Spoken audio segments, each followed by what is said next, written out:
Nice!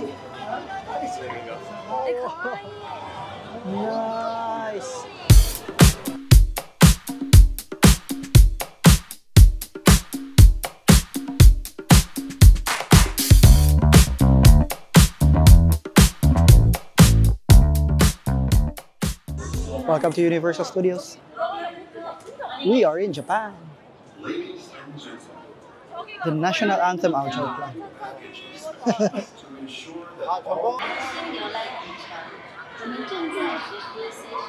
Aga-aga? Aga-aga, sumisigaw?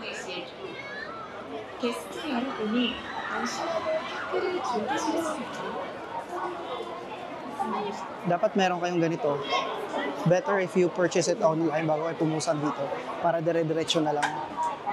Digital pass to ng Universal Studios. Again, this is not a guide on how to get this kasi hindi ko din alam. Ang asawa ko gumawa dito lahat. Disney Princess lang ako dito.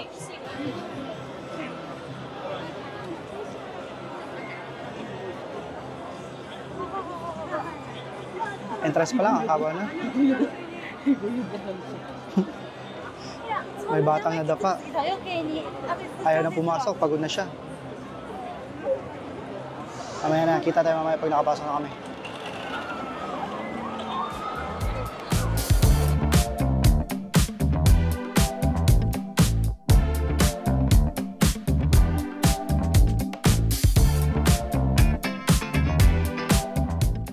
Guys, may trap sila dito. Pagkapasok nyo pa lang, maamoy nyo na ang popcorn. Yun na yung target na nila. Bili ka na ng popcorn pagkapasok mo pa lang.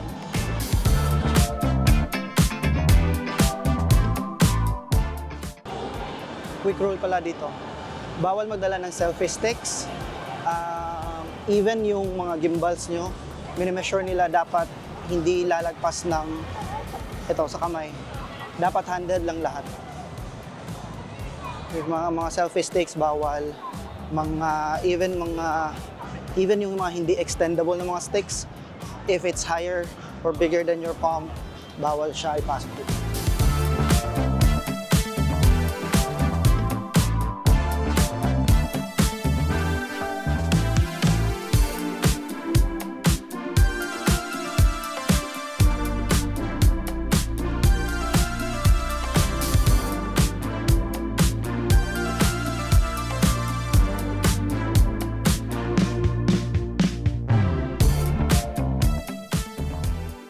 So, ang advice ng wife ko, single line lang daw.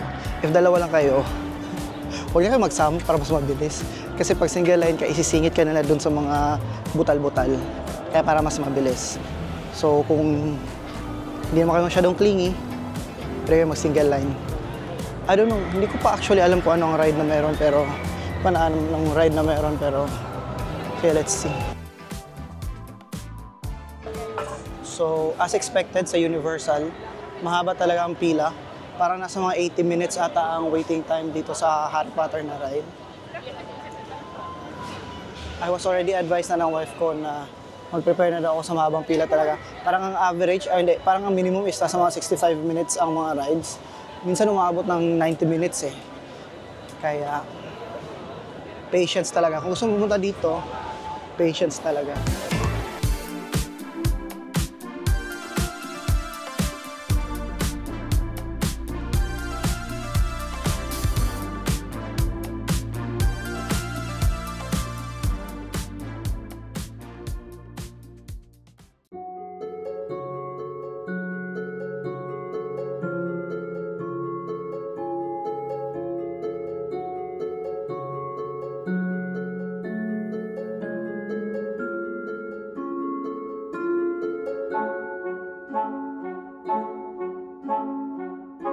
Okay, kakalabas lang namin sa Harry Potter na ride, sobrang enjoy.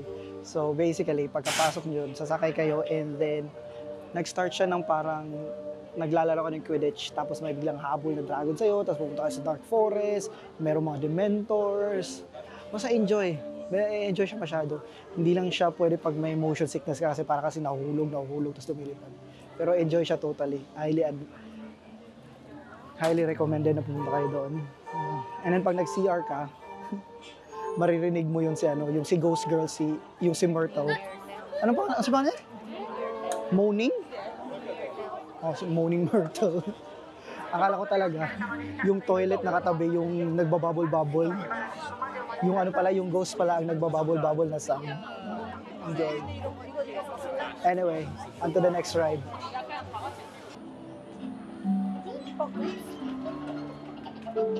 Somehow, mas mabilis kami kaysa sa express line. Walang pila. Oh. I spoke too soon. Nandito pala yung pila.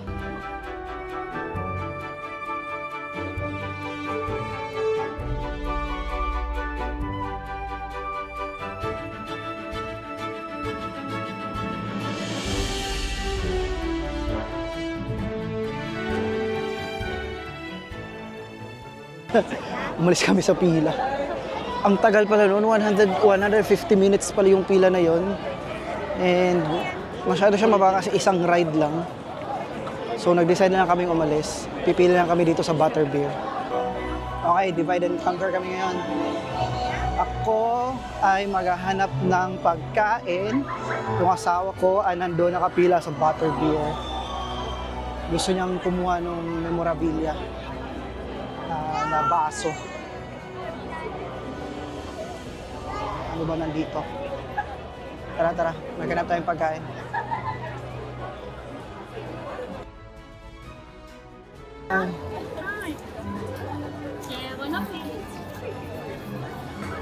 Is it all the same flavor, just different colors? This is the blueberry. Blueberry, Yeah, okay. blueberry and raspberry. Raspberry, okay. And this is red.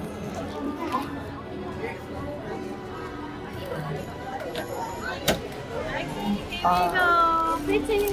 Okay, Thank okay. you. Thank you. Thank you.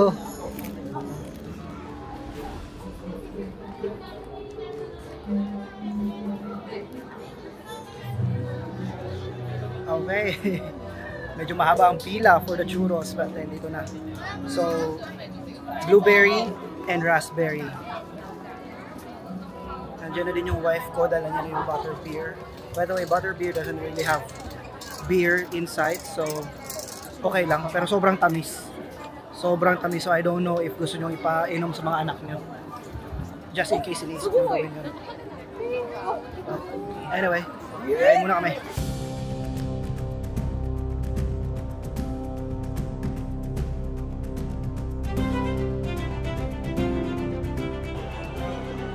I think positive sign, nalakad pa rin kami ng lakad, so hindi matagal ang antay namin. Pero according sa app, 70 minutes daw tong 70 minutes daw tong pila dito. Tapos may mga ganyan.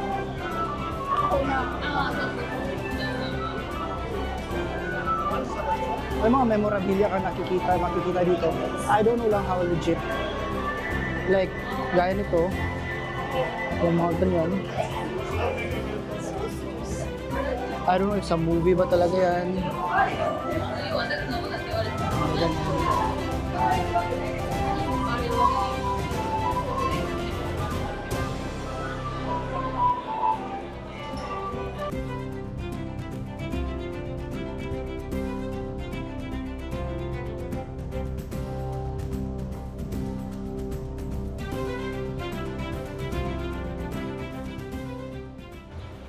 Okay.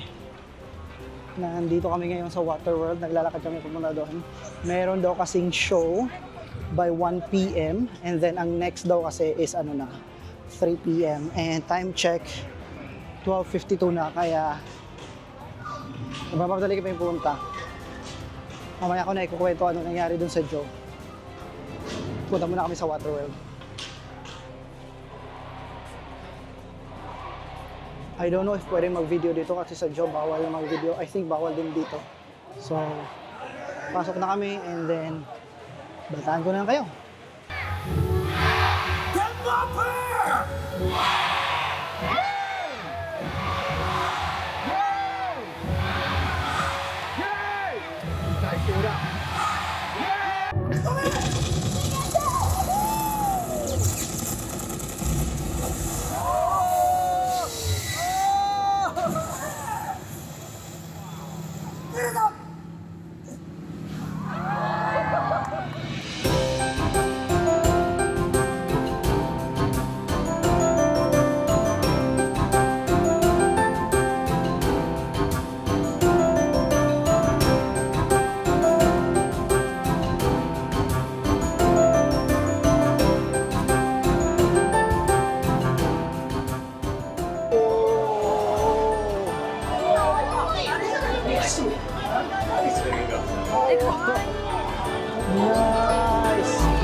parang naglalaro ng Mario dati sa family computer. Malaki na po kami. Kaya po kami nandito.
Nung naggabi, biglang nag-shift lang.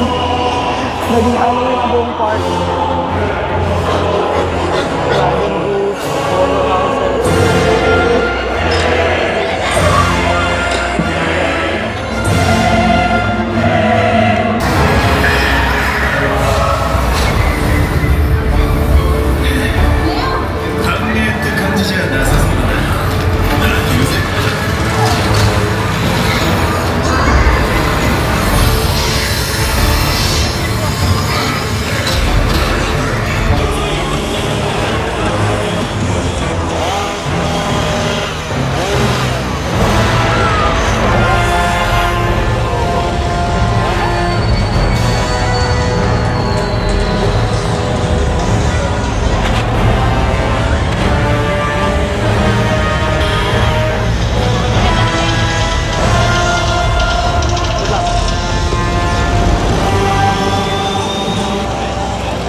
Hindi mo naman naman ano na nangyayari.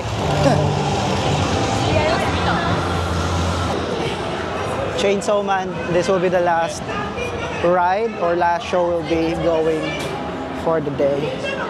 Pagod na ako. Nagka-blisters na ang pa ko. But totally enjoyed. I don't know how to close this. Ang gulo na sa labas. Parang nag-ano na talaga, nag-Halloween na ang buong park. Yung wife ko takot sa mga chainsaw.